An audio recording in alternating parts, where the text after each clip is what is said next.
Миний асуулт маш тодорхой асуулт байгаа учраас яг тодорхой хариулаад өгөөрэй.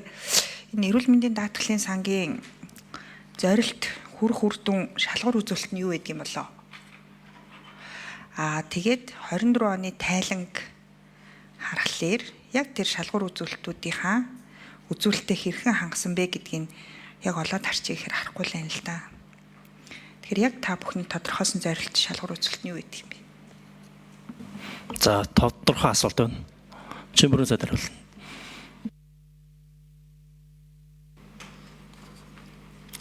За би 24 оны яг одоо зорилтуудыг бол хэлж мэдэхгүй байна. За 26 оны төсөвтэй хамт гарахтаа бид бас нэг KPI үзүүлэлттэй байхаар гаргасан. За энэ дотроо бол одоо эрүүл мэндийн даатгал, эрүүл мэндийн даатгалын хамралтыг нэмэгдүүлэх нэрсэндөө түрүүн тайланд нэг 95 орчим хувь байгаа гэсэн бол энэ хамралтыг бид нэг нэмэгдүүлэх. За дээрэс нь эрүүл мэндийн даатгалын сангийн эрсдэл, за эрсдлийн санхүүжилтийг одоо нэмэгдүүлэх энийг 50-аас 55 болгоно гэсэн ийм зорилт тавьсан. Сангийн зарцуулалтын нийт шаардлагатай үйлчилгээнд хүлээгдэж даатгуулагчдын эрүүл мэндийн үүдэлтэй санхүүгийн эрсдлийг бууруулах гэдэг. За энэ эрсдлийг бууруулах зорилгоо бид бол 13 болгож буулгана гэсэн ийм зорилт тавьсан байна. 27 онд энийг 10 болгоно гэсэн ийм ерөнхий үзүүлэлт бол 26 онд бол оруулсан юм. За тэгээд эрүүл мэндийн даатгалын бол одоо гол үзүүлэлтүүд түрүү хэллээ тийм ээ. Санхүүгийн дарамтгүй болгоно гэж байна. Тэгэхээр санхүүгийн ачааллыг нэг гэр бүлийн орлогоос 15% сэтрүүлэхгүй байх их чухал. За энэ 15% сэтрүүлэхгүй байхын гол одоо үзүүлэлт нь ерөөсөө л энэ хөнгөлтэй эмтэй холбоотой байдаг юм байлээ. Тэгэхээр хөнгөлтэй эмийн санхүүжилт оновчтой болгох. За дээрээс нь одоо өвдөд эмнэлэгт очиход одоо ялангуяа яаралтай эрчим тэмчилгээ, амьд энсийн үеийн тусламж үйлчилгээн дээр бол одоо цаг алдахгүй очиж амь насныхаа эрсдлээ даалгаж чадах байх энэ тогтолцоогоос илүү сайн хийх ёстой. Тэгэхээр энэ одоо эмнэлгийн хүрэлцээ гэдэг нь өөрөө кластер тулгуурсан ийм том бүтэц байх ёстой. За тэгээд мэдээж нөгөө хуваарь даатгуулагчдыг даатгалдаа бүрэн хамруулах, за мөн одоо эмчилгээ нь одоо үр дүнтэй, хамгийн чухал нь үр дүнтэй тийм ээ. Тэгэхээр эрүүл мэндийн байгууллагын бас нэг том зорилго бол өвчин тусаад эндэхгүй байх чухал, нас баралтын хувийг буулгасан байх ёстой. Энэ бол ерөөсөө гол одоо үзүүлэлт. За тэгээд нарийн тусламжууд аваад үзэх юм бол илүү нарийсаад үзүүлэлтүүд нь нарийсаад хуваагдчих баха.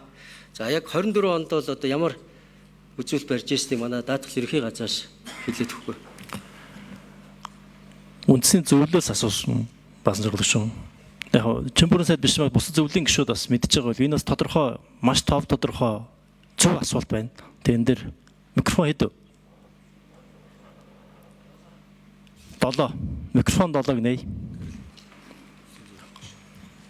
За нэрээ хэлээрэй. Эрүүл мэндийн даатгалын үндэсний зөвлөлийн гишүүн Гэрэл маань тэгээ гишүүний асуултанд хариулъя.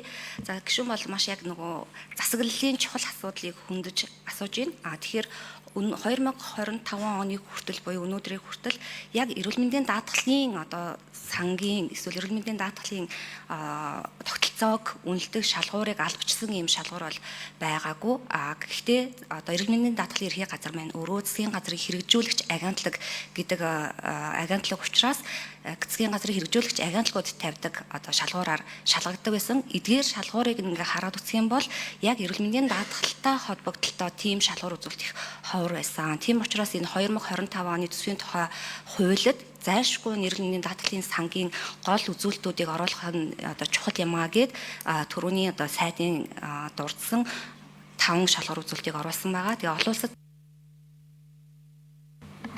баасан зорилго шүү. Тодруулах уу? За баасан зорилго шүү. За үз. Одоо 25 он хүртэл бид манай эрүүл мэндийн даатгалын сан яг юуны төлөө зорж яг ямар үзүүлэлтээр ажиллаа хийсэн бэ гэж дүгндэг байсан шалгуур үзүүлэлт тодорхойгүй явж ирлээ л гэж би ойлголоо тий. За энийг та хэд манайг бүгдээрээ дор бүрнээ дотроо бодно үсттэй. За хоёрдугаарт сая сайд хэллээ. Дээрээс нь сая та бүхэн энийг хараарай. Бид нарт өгсөн энэ төсөл дээр 2хан шалгуур үзүүлэлт тавьсан байгаа. хоёрхан зорилт тавьсан. Нэг зорилт дээр нэг л шалгуур үзүүлэлт, нөгөөх нь дээр нь бас л нэг шалгуур үзүүлэлт.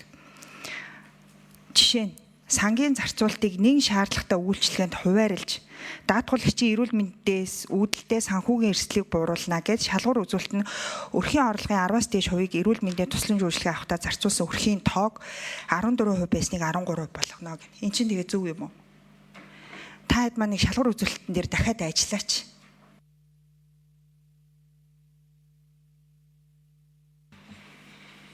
Хариулт 7. Микрофон 7. За би нөгөө түрүүнийхийг дэлгэрэнгүй танилцуулах гэж чад явчлаа. Минут нь дуусчлаа. Хэдийгээр одоо яг энэ нөгөө шалгуур нь одоо албажаагүй байна гэдгийг мэдээд бид нар эрүүл мэндийн сайдын тушаалаар эрүүл мэндийн даатгалын ерхий газрын одоо үйл ажиллагааг үнэлэх урамшуул олох журам гэдэг ямиг ингээд явуулсан байгаа. Тэн дээр одоо 5 шалгуур үзүүлэлт байгаа. Тэр 5 шалгуур үзүүлэлт нь юу байгаа вэ гэхээр нэгдүгээрт нь даатгуулагчийг хамралтын хувь хэдэн хувь нь хамраад байгаа. Тэр дундаа хамралтанд хамрагдахгүй байгаа бүлгүүдийг одоо хамралтыг дээшлүүлэх асуудлыг тусгасан байгаа. Хоёрдугаарт нь нэн шаардлагатай тусламж үйлчлэгэнд даатгалын зардал одоо хэдэн хувь нь байгаад байгаа вэ? Тэрийг хэмжих үзүүлэлт байгаа. Гуравдугаарт нь хамгийн чухал үзүүлэлт буюу даатгуулагч өөрөө яах гэж даатгуулж байгаа вэ гэхээр сангийн одоо санхүүгийн эрсдлээс хамгаалуулах гэж даатгуулж байгаа учраас даатгуулагчийн санхүүгийн эрсдлийг хамгаалж байгаа хамгаалтыг одоо шалгах шалгуурыг оруулсан байгаа. Мөн одоо шатлал сангийн тэнцлийн асуудал хамгийн сүүлд нь болохоор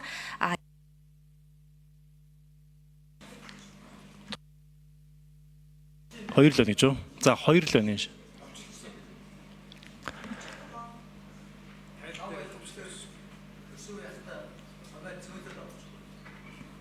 За бүрэн өгсөн дээр байлгүй дээ. Товчлон нэхэр сайн ойлгохгүй байх гэсэн үг. За яг энэтэй холбоотой би зөв нэмээд нэг асууч. Эдрээс асуумаар зүйлсэн юм.